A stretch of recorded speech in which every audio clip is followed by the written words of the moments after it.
ಮಜ್ಜಿ ಮಸಾಲ. ಎಂತ ಅಡಿಗೆಯ ರುಚಿಯಾಗೋ ರಹಸ್ಯವು 20 ರೂಪಾಯಿ.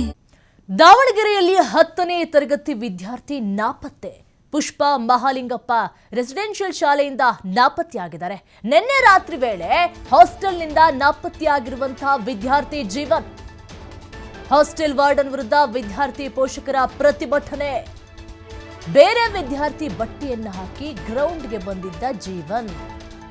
ಇದರಿಂದ ಕೋಪಗೊಂಡು ವಾರ್ಡನ್ ಬಟ್ಟೆ ಬಿಚ್ಚಿಸಿದಂತ ಆರೋಪ ಕೇಳಿಬರ್ತಾ ಇದೆ. ವಿದ್ಯಾರ್ಥಿಗಳ ಎದುರೇ ಬಟ್ಟೆ ಬಿಚ್ಚಿಸಿದ್ರಿಂದ ತೀವ್ರವಾಗಿ ನೊಂದು ಹೋಗಿದ್ರು ಜೀವನ್.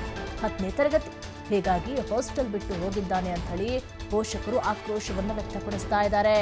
ಕಳೆದ 3 ವರ್ಷಗಳಿಂದ ಇದೇ ಹಾಸ್ಟೆಲ್ನಲ್ಲಿ ಓದ್ತಾ ಇದ್ದಾರೆ ಜೀವನ್. ಈಗ ನಾಪತ್ತೆಯಾಗಿಬಿಟ್ಟಿದ್ದಾರೆ. ಎಲ್ಲಿ ಹೋಗಿದ್ದಾರೆ? ದಾವಣಗೆರೆ ನಗರದ ಪುಷ್ಪ ಮಹಾಲಿಂಗಪ್ಪ ವಸತಿ ಶಾಲೆಯ 16 ವರ್ಷದ ವಿದ್ಯಾರ್ಥಿ ಜೀವನ್ ಎಂಬಾತ ದಿಢೀರಂತ ನಾಪತ್ತೆಯಾಗಿದ್ದಾರೆ. ಶಾಲಾ ವಾರ್ಡನ್ ನೀಡಿದಂಥ ಮಾನಸಿಕ ಮತ್ತು ದೈಹಿಕ ಕಿರುಕುಳವೇ ಇದಕ್ಕೆ ಕಾರಣ ಅಂತೇಳಿ ಒಂದು ಕಡೆ ಆರೋಪವನ್ನು ಮಾಡಲಾಗ್ತಾ ಇದೆ. ನಾಪತ್ತೆಯಾಗಿರುವಂತಹ ಬಾಲಕ ಮೂಲತಃ ಚಿಕ್ಕಮಗಳೂರು ಜಿಲ್ಲೆಯ ಕಡೂರು ತಾಲೂಕಿನ ಹೊಸಳ್ಳಿ ಗ್ರಾಮದ ನಿವಾಸಿಯವರು. ಪ್ರಸ್ತುತ ಈ ಘಟನೆ ಸ್ಥಳೀಯವಾಗಿ ತೀವ್ರವಾಗಿ ಚರ್ಚೆ ಆಗ್ತಾ ಇದೆ. ವಸತಿ ಶಾಲೆಯ ವಾರ್ಡನ್ ಇತ್ತೀಚೆಗೆ ವಿದ್ಯಾರ್ಥಿಗಳ ಸಮ್ಮುಖದಲ್ಲೇ ಜೀವನ್ ಅವರ ಬಟ್ಟೆ ಬಿಚ್ಚಿಸಿ ತೀವ್ರವಾಗಿ ಅವಮಾನ ಮಾಡಿದ್ದಾರೆ ಅಂತೇಳಿ ತಿಳಿದು ಬಂದಿದೆ. ಈ ಘಟನೆಯಿಂದ ತೀವ್ರ ಮುಜುಗರ ಹಾಗೂ ಮಾನಸಿಕ ಆಘಾತಕ್ಕೆ ಒಳಗಾದಂಥ ಬಾಲಕ ವಾರ್ಡನ್ನ ಕಿರುಕುಳವನ್ನ ತಾಳಲಾರದೆ ವಸತಿ ಶಾಲೆಯಿಂದ ಯಾರಿಗೂ ಹೇಳದೆ ಹೊರಟು ಹೋಗ್ಬಿಟ್ಟಿದ್ದಾನೆ ಅಂತ ಹೇಳಲಾಗ್ತಾ ಇದೆ. ವಿಷಯ ತಿಳಿತಾ ಇದ್ದಂತೆ ಆತಂಕಗೊಂಡಂತಹ ಪೋಷಕರು ದಾವಣಗೆರೆಯ ವಿದ್ಯಾನಗರ ಪೊಲೀಸ್ ಠಾಣೆಗೆ ತೆರಳಿ ಮಗ ನಾಪತ್ತೆಯಾಗಿರುವಂಥ ಕುರಿತು ದೂರನ್ನ ದಾಖಲು ಮಾಡಿದ್ದಾರೆ. ಪ್ರಕರಣವನ್ನ ದಾಖಲು ಮಾಡಿಕೊಂಡಿದ್ದಾರೆ ಪೊಲೀಸರು. ವಿದ್ಯಾರ್ಥಿಯ ಪತ್ತೆಗಾಗಿ ಜಾಲವನ್ನ ಬೀಸಿದ್ದಾರೆ. ವಸತಿ ಶಾಲೆಯ ಸಿಬ್ಬಂದಿ ಹಾಗೂ ಇತರ ವಿದ್ಯಾರ್ಥಿಗಳಿಂದ ಮಾಹಿತಿ ಸಂಗ್ರಹವನ್ನ ಮಾಡಲಾಗಿದೆ. ಅದು ಬೇರೆ ವಿದ್ಯಾರ್ಥಿಗಳ ಬಟ್ಟೆಯನ್ನ ಹಾಕೊಂಡು ಬಂದಿದ್ದಾನೆ ಎಂಬ ಕಾರಣಕ್ಕೋಸ್ಕರ ಏಕಾಏಕಿಯಾಗಿ ಎಲ್ಲಾ ವಿದ್ಯಾರ್ಥಿಗಳ ಮುಂದೆ ಬಟ್ಟೆಯನ್ನು ಬಿಚ್ಚಿಸಿ ಅವನಿಗೆ ಅವಮಾನವನ್ನು ಮಾಡಲಾಗಿತ್ತು. ನೋಡಿ, 3 ವರ್ಷದಿಂದ ಅದೇ ಹಾಸ್ಟೆಲಲ್ಲೇ ಇದ್ದಾನೆ, ಅದೇ ಹಾಸ್ಟೆಲ್ನಲ್ಲಿ ಓದ್ಕೊಳ್ತಾ ಇದ್ದ. ಏಕಾಏಕಿಯಾಗಿ ಹಿಂಗೆ ಮಾಡಿದ್ರು. ಬೇರೆ ಬೇರೆ ವಿಚಾರವಾಗಿ ಹಾಸ್ಟೆಲ್ ವಾರ್ಡನ್ ಕಿರುಕುಳವನ್ನು ಕೊಡ್ತಾ ಇದ್ರು ಎನ್ನುವಂಥ ಆರೋಪ ಕೇಳಿ ಬರ್ತಾ ಇದೆ. ಹಾಗಾಗಿ ಪೋಷಕರು ಪ್ರತಿಭಟನೆಯನ್ನು ಮಾಡ್ತಾ ಇದ್ದಾರೆ. ಗಂಭೀರವಾದಂಥ ಆರೋಪವನ್ನು ಮಾಡ್ತಾ ಇದ್ದಾರೆ. ನನ್ನ ಮಗ ನಾಪತ್ತೆ ಆಗಿರೋದಕ್ಕೆ ಕಾರಣ ಹಾಸ್ಟೆಲ್ ವಾರ್ಡನ್. ಎಲ್ಲಿ ಹೋಗಿದ್ದಾನೆ? ಈಗ ನನ್ನ ಮಗನನ್ನ ಹುಡ್ಕೊಡಿ ಅಂಥೇಳಿ ಈಗ ಗೋಗರಿತಾ ಇದ್ದಾರೆ. ಸರ್, ನಮ್ಮದು ಕಡೂರು ತಾಲೂಕು, ಚಿಕ್ಕಮಗಳೂರು ಜಿಲ್ಲೆ, ಡಿ ಹೊಸಳ್ಳಿ ಅಂತ. ನಮ್ಮ ಮಗುನ ಪುಷ್ಪ ಮಹಾಲಿಂಗಪ್ಪ ಸ್ಕೂಲಿಗೆ ದಾವಣಗೆರೆಯಲ್ಲಿ 8th ತಂದಾಕಿದ್ದು. 8th ಮುಗಿದು 9th ಮುಗಿದು 10th ಈ ಸಲ. ನಿನ್ನೆ ಮಗು ಕಾಣಿಯಾಗಿದೆ ಅಂತ ರಾತ್ರಿ 8:46 ಕಾಣಿಯಾಗಿದೆ ಅಂತ ನನಗೆ ರಾತ್ರಿ 10:10 ಫೋನ್ ಮಾಡಿರು ವಾರ್ಡನ್. ಅದಕ್ಕೆ ನಾನು ಇದೇನು ಸರ್ ಹಿಂಗೆ ಹೇಳ್ತಾ ಇದ್ದೀರಾ ಅಂತಂದೆ. ಏನು ಮಾಡಿದೆ, ಏನಾರು ಗಲಾಟೆ ಮಾಡ್ಕೊಂಡ ಏನು ಅಂತ ಕೇಳಿದೆ. ಇಲ್ಲ ಮೇಡಮ್, ಏನೂ ಗಲಾಟೆ ಮಾಡಿಲ್ಲ, ಹೋಗಿಬಿಟ್ಟಿದ್ದಾನೆ, ಹಿಂಗೆ ಮಾಡಿಬಿಟ್ಟಿದ್ದಾನೆ ಅಂತಂದರು. ಇಲ್ಲ ಸರ್, ಹಂಗೆಲ್ಲ ಹೋಗಕ್ಕೆ ಸಾಧ್ಯನೇ ಇಲ್ಲ, ಏನೋ ಇದೆ ನೋಡಿ ಸರ್ ಅಂದೆ. ಯಾವುದೇ ಕಾರಣಕ್ಕೂ ಏನೂ ಇಲ್ಲಮ್ಮ, ಗಲಾಟೆ ಏನೂ ಇಲ್ಲ, ಹೋಗಿದ್ದಾನೆ ಕಾಂಪೌಂಡ್ ಹತ್ತಿ. ಕ್ಯಾಮ್ರಾ ರೆಕಾರ್ಡ್ ಆಗಿದೆ.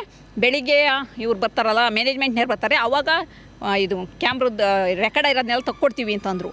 ಆಯ್ತು ಸರ್. ಆಮೇಲೆ ನಾವು ಗೌರ್ಮೆಂಟ್ ಬಸ್ ಸ್ಟ್ಯಾಂಡಲ್ಲಿ ಸ್ಟಾಪಲ್ಲಿ ಇದ್ದೀವಿ, ಹುಡುಕ್ತಾ ಇದ್ದೀವಿ, ರೈಲ್ವೆ ಸ್ಟೇಷನಲ್ಲಿ ಹೋಗ್ತೀವಿ ಅಂದರು. ಅದಕ್ಕೆ ನಾವೇನಂದು, ನಾವು ಹೊಸದುರ್ಗ ಬಸ್ಸು ಲಾಸ್ಟ್ ಗಾಡಿಗೆ ನೋಡ್ತೀವಿ ಸರ್ ಅಂತ ಅಂದು. ಕಡೂರು ಎಲ್ಲ ಕಡೆ ಒಂದೊಂದು ಕಾರ್ ಕಳಿಸಿದ್ವು. ಎಲ್ಲೂ ಯಾವ ಮಗು ಹಿಡ್ದಿಲ್ಲ ದಾವಣಗೆರೆ ಬಸ್ಸಲ್ಲಿ. ಹಂಗಾಗಿ ನಾವೇನು ಮಾಡಿದ್ವು, 11-11:30 ತನಕ ಕಾದು ನೈಟು ರಾತ್ರಿ 2:00ಗೆ ಕಾಲೇಜ್ ಹತ್ರ ಬಂದು, ಪುಷ್ಪ ಮಹಾಲಿಂಗಪ್ಪ ಸ್ಕೂಲ್ ಹತ್ರ ಬಂದು ಅವಾಗ ಬರ್ತಾಯಿದ್ದು. ಫೋನ್ ಹಾಕಿರು, ಎಲ್ಲಿದ್ದೀರಾ ಅಂತ. ನಾವು ಕಾಂಪೌಂಡ್ ಹತ್ರ ಇದ್ದೀವಿ, ಬನ್ನಿ ಅಂತಲ್ಲಿ ಹೇಳ್ತಾನೆ ಇದ್ದಾರೆ ಹೊರತು ಇವರೇನು ಹುಡುಕ್ತಾ ಇಲ್ಲ. ಒಂದು ರೌಂಡ್ ಅಷ್ಟೇ. ಅದೇ ಕಂಪ್ಲೇಂಟ್ ಕೊಡ್ರಿ, ನಾನು ಅವಾಗಲೇ ಹೇಳಿದೆ, 10 ಗಂಟೆಗೆ ಹೇಳಿದೆ, ಕಂಪ್ಲೇಂಟ್ ಕೊಟ್ಬಿಡಿ ಸರ್, ಹೆಂಗರ್ಲಾರ ಆಗಲಿ ಹಿಂದೆ. ಇವ್ರು ಕಂಪ್ಲೇಂಟ್ ಕೊಡಲಿಲ್ಲ. ಅದಕ್ಕೆ ನಾನೇ ಮಾಡಿದೆ, ಬಂದು ಅವಾಗ 2:30 ಆಯಿತು. ಬರ್ತಾನೆ ಹೊಸದುರ್ಗ ಬಿಟ್ಟ ತಕ್ಷಣ ಕಂಪ್ಲೇಂಟ್ ಮಾಡಿದ್ವು ನಾವು. 112ಕ್ಕೆ ಕಂಪ್ಲೇಂಟ್ ಮಾಡಿದ್ವು. ಆಯಿತು ಅಂತ ಅವರು 10 ನಿಮಿಷಕ್ಕೂ ಫೋನ್ ಮಾಡಿ ಎಲ್ಲ ಮಾಹಿತಿ ಹೇಳಿರು ಸರು. ಆವಾಗ ಪೊಲೀಸ್ನವ್ರು ಇಲ್ಲಿ ಬಂದಿದ್ದಾರೆ. ನಾವು ಬರೋದ್ರೊಳಗಲ್ಲೇ ಅವ್ರು 2-3 ಸತಿ ಬಂದು ಎಲ್ಲ ಕ್ಯಾಮ್ರಾ ಇದು ರೆಕಾರ್ಡ್ನೆಲ್ಲ ನೋಡಿ ಹೋಗಿದ್ದಾರೆ.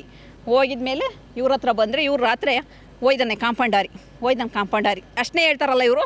ರಾತ್ರಿಯಲ್ಲಿ ಮ್ಯಾನೇಜ್ಮೆಂಟ್ನವ್ರು ಇದ್ದಾರೆ, ಯಾರು ಇದ್ದಾರೆ, ವಾರ್ಡನ್ನು, ಅವರು 2 ವಾಚ್ಮ್ಯಾನ್ಗಳು. ಹಾಂ ಸರ್, ನಮ್ಮ ಮಾಹಿತಿಯನ್ನು ಕೊಡ್ತಾರೆ ನಮ್ಮ ಪ್ರತಿನಿಧಿ ಅಣ್ಣಪ್ಪ. ಹೇಗಾಯ್ತು ಈ ಘಟನೆ? 3 ವರ್ಷದಿಂದ ಅದೇ ಹಾಸ್ಟೆಲ್ನಲ್ಲಿ ಓದ್ಕೊಳ್ತಾ ಇದ್ದ. ಈ ಹಿಂದೆ ಏನಾದರೂ ಕಿರುಕುಳವನ್ನು ಕೊಟ್ಟಿದ್ರಾ? ಈಗ ನಾಪತ್ತೆ ಪ್ರಕರಣಕ್ಕೆ ಸಂಬಂಧಪಟ್ಟಂತೆ ಏನೆಲ್ಲ ಡೀಟೇಲ್ಸ್ ಇದೆ ಅಂತ? ನಿರೀಕ್ಷಾ, ಏನು ದಾವಣಗೆರೆಯ ಪುಷ್ಪ ಮಹಾಲಿಂಗಪ್ಪ ಸ್ಕೂಲ್ ರೆಸಿಡೆನ್ಸಿ ಸ್ಕೂಲಿನಲ್ಲಿ ಇನ್ನು ಕಳೆದ 3 ವರ್ಷಗಳಿಂದ ಏನು ಓದ್ತಿದ್ದಂತ ವಿದ್ಯಾರ್ಥಿ ನಿನ್ನೆ ರಾತ್ರಿ 10 ಗಂಟೆಯಿಂದ ಏನು ಕಾಣೆಯಾಗಿದ್ದ. ಆದ್ರೆ ಏನು ಶಾಲೆ ವಾರ್ಡನ್ ಇರುವಂತ ವೇಳೆಯಲ್ಲಿ ಕೆಲವು ಏನೋ ಇದರಿಂದ ಅಸಭ್ಯವಾಗಿ ಏನು ನಡ್ಕೊಂಡಿದ್ದಾನೆ ಅಂತಂದು ಏನು ಟಾರ್ಚರ್ ಕೊಟ್ಟಂತ ವಾರ್ಡನ್. ಹಾಗಾಗಿ ಅಲ್ಲಿಂದ ಸ್ಕೂಲಿನಿಂದ ರಾತ್ರಿ ಯಾರಿಗೂ ಗೊತ್ತಾಗದಂತ ಏನು ತಪ್ಪಿಸ್ಕೊಂಡಿದ್ದಾನೆ ಅಂತ ಸ್ವಲ್ಪ ಕೆಲವು ಗಂಟೆಗಳ ಕಾಲ ಈ ಹಿಂದೆನೆ ನಮಗೆ ಮಾಹಿತಿ ಬಂದಿದ್ದ ಪ್ರಕಾರ ಏನು ಅರಸೀಕೆರೆ ರೈಲ್ವೆಯಲ್ಲಿ ಹೋಗ್ತಿದ್ದಂತ ಸಂದರ್ಭದಲ್ಲಿ ಪತ್ತೆಯಾಗ್ಯಾನೆಂದು ಇವಾಗ ತಿಳಿದು ಬಂದಿದೆ. ಆದ್ರೆ ಯಾವ ಕಾರಣಕ್ಕೆ ಇವನು ಹಾಸ್ಟೆಲ್ ಇಂದ ಹೋಗಿದ್ದ ಎಂಬುದು ಇಲ್ಲಿವರೆಗೂ ಅದು ಸ್ಪಷ್ಟವಾಗಿ ಮಾಹಿತಿ ಇಲ್ಲ. ಆದ್ರೆ ಅವರ ತಾಯಿ ಹೇಳುವ ಪ್ರಕಾರ ನನ್ನ ಮಗನನ್ನು ಏನು ಎಲ್ಲಾ ವಿದ್ಯಾರ್ಥಿಗಳ ಮುಂದೆ ಬಟ್ಟೆ ಬಿಚ್ಚಿ ಅವನ ಅಸಭ್ಯವಾಗಿ ವರ್ತಿಸಿದ್ದಾರೆ ಅಂತ ವಾರ್ಡನ್ ಮೇಲೆ ಆರೋಪ ಮಾಡ್ತಿದ್ದಾರೆ. ಆದ್ರೆ ಈ ವಾರ್ಡನ್ ವಿಚಾರವಾಗಿ ನನ್ನ ಮಗ ಮನನೊಂದು ಏನು ಸ್ಕೂಲಿನಿಂದ ತಪ್ಪಿಸಿಕೊಂಡು ಹೋಗಿದ್ದಾನೆ ಎಂದು ಈಗ ಆ ತಾಯಿಯವರು ಆರೋಪ ಮಾಡ್ತಿದ್ದಾರೆ. ಆದ್ರೆ ಈಗ ಏನು ವಿದ್ಯಾರ್ಥಿ ಇವಾಗ ಏನು ಅರಸೀಕೆರೆ ಟ್ರೈನ್ ನಲ್ಲಿ ಪತ್ತೆಯಾಗಿದ್ದಾನೆ ಎಂದು ಕೆಲವು ಮೂಲಗಳ ಪ್ರಕಾರ ತಿಳಿದು ಬರ್ತಾ ಇದೆ. ಥ್ಯಾಂಕ್ ಯು ಅಣ್ಣಪ್ಪ ನಿಮ್ಮೆಲ್ಲ ಡೀಟೇಲ್ಸ್ಗಾಗಿ.